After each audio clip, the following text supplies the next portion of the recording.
Setelah dibukanya pintu biara, ternyata ia melihat seorang pria yang adalah raja ternyata datang untuk meminta uang pada biara Benediktin. Lebih tepatnya meminta lahan gerejanya. Dan gak terurus gitu. Ya kayak bangunan-bangunan tua di film-film horor gitu deh.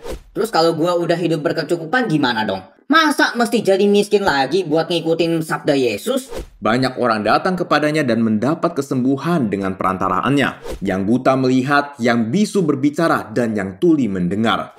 Halo teman-teman semua, welcome back to Rock, Reward Orang Kudus edisi 20 Desember.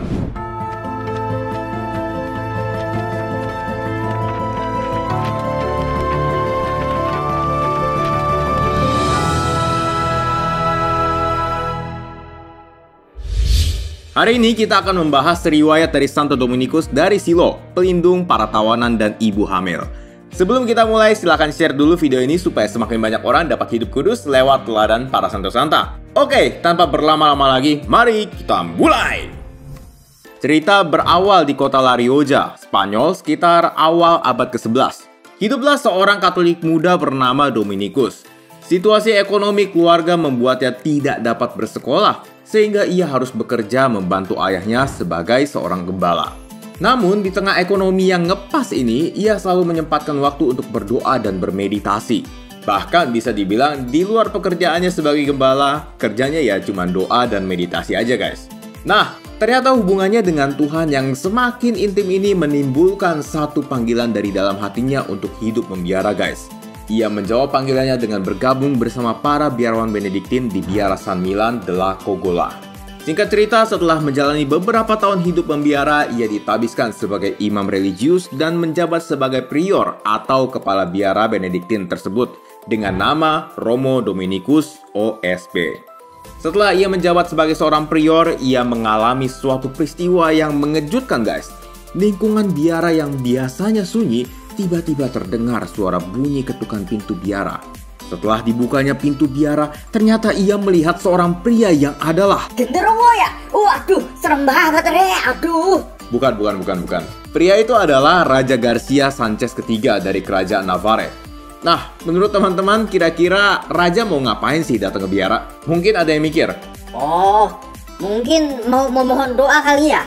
Atau retret jangan-jangan? Atau mungkin juga pengen konsultasi gitu ya? Wah, sepertinya kurang tepat nih guys. Raja ternyata datang untuk meminta uang pada biara Benediktin. Lebih tepatnya meminta lahan gerejanya. Kaget ya guys? Kok orang udah kaya masih minta-minta uang ke suatu lembaga yang justru seharusnya diberi bantuan gitu loh. Lalu dengan kerendahan hati, Romo menolak permintaan Raja. Karena katanya kekayaan biara lebih tepat diberikan kepada orang miskin, bukan kepada Raja. Awalnya ya Raja masih berusaha merayu Romo. Namun karena Romo tetap tegas menolak, Raja mulai melakukan ancaman. Hingga akhirnya para biarawan diusir secara paksa dari kerajaan Navarre. Dari kerajaan lo guys, bukan dari biaranya doang. Kejam juga ya rajanya. Tapi puji Tuhan, di tahun 1041, Romo kelahiran tahun 1000 ini mendapat perlindungan dari Raja Ferdinand pertama dari kerajaan Kastilia. Raja kemudian menuntunnya pada sebuah biara kuno di kota Silo bernama Biara Saint Sebastian. Di biara ini, ia kemudian menjabat sebagai kepala biara yang baru guys. Lah, bentar. Kok datang-datang udah jadi kepala biara sih? Main orang dalam ini ya, jangan-jangan ya? Orang dalam gimana guys? Yang tinggal di biara itu aja sisa 6 biarawan. Dan situasi biara ini juga boleh dikatakan sudah lapuk dan gak terurus gitu. Ya kayak bangunan-bangunan tua di film-film horor gitu deh. Oh gitu ya? Tapi apa nggak serem ya si Romo ya? Kan mungkin berantu kali kan itu? Justru sebaliknya guys. Situasi biara yang menyedihkan ini menjadi semangat baginya untuk membangun kembali biara tua itu guys. Reformasi Benediktin di abad ke-10 juga menambah inspirasinya untuk membarui biara secara spiritual maupun fisik. Pembaruan dimulai dengan mendirikan skriptorium atau ruangan khusus menulis. Skriptorium ini bisa dibilang adalah tempat produksi buku zaman dulu guys, sebelum mesin cetak ditemukan. Selain itu, biaranya juga menjadi pusat pemberian beasiswa dan amal bagi umat yang membutuhkan. Sehingga waktu itu biara menjadi sangat terkenal bukan hanya sebagai pusat karya spiritual, tapi juga pusat karya sosial.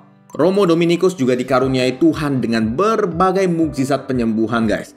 Banyak orang datang kepadanya dan mendapat kesembuhan dengan perantaraannya. Yang buta melihat, yang bisu berbicara, dan yang tuli mendengar. Belum berhenti sampai di situ, ia juga terkenal sebagai Romo yang mampu membebaskan para tawanan meskipun ia tidak hadir di penjara. Jadi memang waktu itu perbudakan terutama kepada orang-orang Kristen masih marak di kalangan bangsa Moor di sekitar Afrika Utara. Beberapa tawanan ternyata pernah bertemu dengan Romo Dominik dan tahu bahwa ia adalah seorang Romo yang kudus. Mereka kemudian berdoa syafaat memohon pertolongan Tuhan lewat Romo Dominik.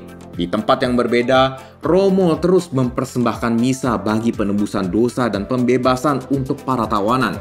Ternyata guys, secara mengejutkan dan tanpa tahu bagaimana kejadiannya, di waktu yang juga tidak terduga, tiba-tiba mereka sudah ada di depan biara Shiloh guys. Ini sih keren banget loh. Mungkin mirip kayak superhero Marvel gitu loh yang langsung pindah. Romo Dominikus menutup seluruh karya hidupnya tanggal 20 Desember 1073 dan meninggalkan sekitar 40 rekan biarawan dari yang awalnya hanya 6 biarawan saja. Berpuluh-puluh tahun setelah kematiannya, ada seorang ibu bernama Joan yang mengunjungi biara di Shiloh.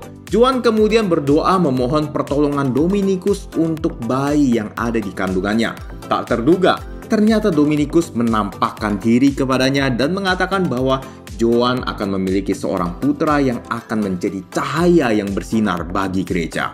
Penglihatan ini membuat Joan kemudian menamai anaknya adalah Dominikus, yang kedepannya kita kenal sebagai Santo Dominikus dari Guzman, pendiri dari Ordo Dominikan, salah satu ordo tertua dan terbesar dari gereja Katolik. Nah, oleh karena berbagai kejadian inilah, Santo Dominikus dari Shiloh selain menjadi pelindung bagi para tawanan, juga menjadi pelindung para wanita hamil guys. Teman-teman, mantap banget ya riwayat Santo Dominikus.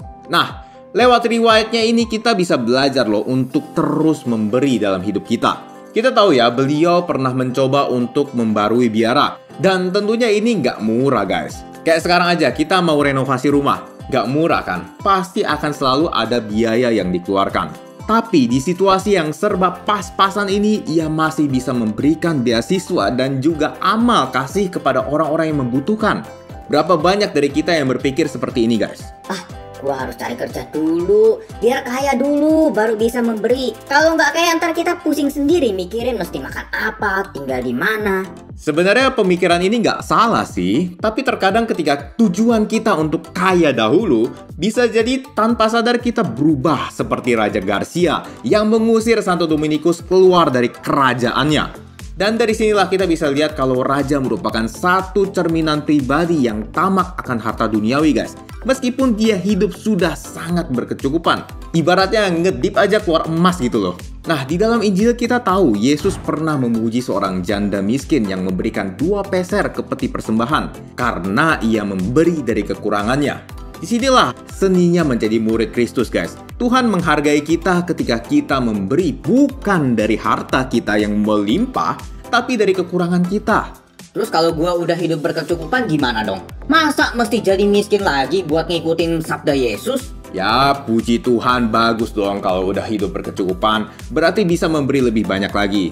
Tapi memberi itu nggak cuman sekedar uang loh guys. Bisa aja kita punya uang banyak tapi kita kekurangan waktu. Ya berikanlah waktu kita yang kurang itu kepada mereka yang membutuhkan. Misalnya dalam hal ini keluarga.